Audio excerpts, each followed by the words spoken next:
The when you put out the well control rule and the BLM venting rule, I'm told that you used $80 oil and $4 natural gas to justify economics. Is that correct? I don't know specifically what was used in the economics, but that probably is correct given the timing that it was done, but we can get back to you and confirm that. Is it fair to say that probably the economics of that are now different because of the the lower prices? Well, to the extent that the economics are dependent on oil prices, it would be, but oil prices, of course, are a commodity, and they've fluctuated from $100 to below 30. So I don't know how much that specifically impacts the cost of the well control rule. It certainly impacts the economics of the industry. Yeah. Now, and when it impacts the economics of the industry, it's fair to say a well that could be economically developed at $80 a barrel probably can't be at 30. I mean, that just goes without saying. There is a marginal cost of compliance with regulation, and if that marginal cost is on 30 as opposed to 80, it's going to make a difference in the economics. I think that's goes without saying even. Well, if I could just say, there's a lot of things that will impact the economics: the cost of the rig, the cost to drill, the risk, and all of those things are factored in. I used to do this for a living, so I certainly understand that. But a marginal cost of regulations is a cost. Now, according to Wood and McKenzie report, it suggests that the well control rule, the cost of compliance, could cause a decline of 55% in exploratory wells by 2030. And I just say that for the record. Others may, fuss with that, but at the same time, it's fair to say that there is some cost associated with the well control rule.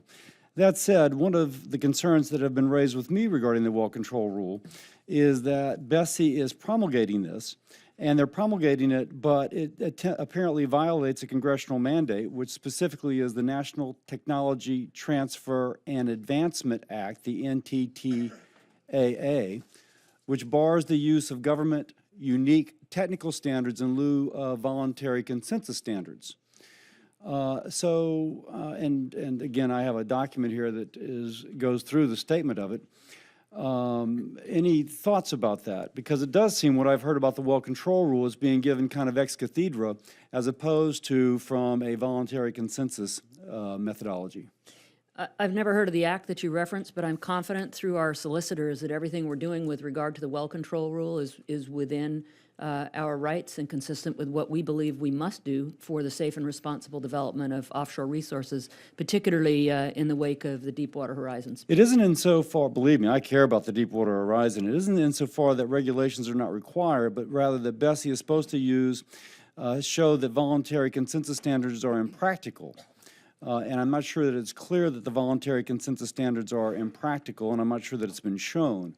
So it isn't so much that the regulation shouldn't be promulgated, but rather the technique should be first the consensus standards, and only then, again, my term, if you will, is ex cathedra, being prescribed without the consensus standards being formed.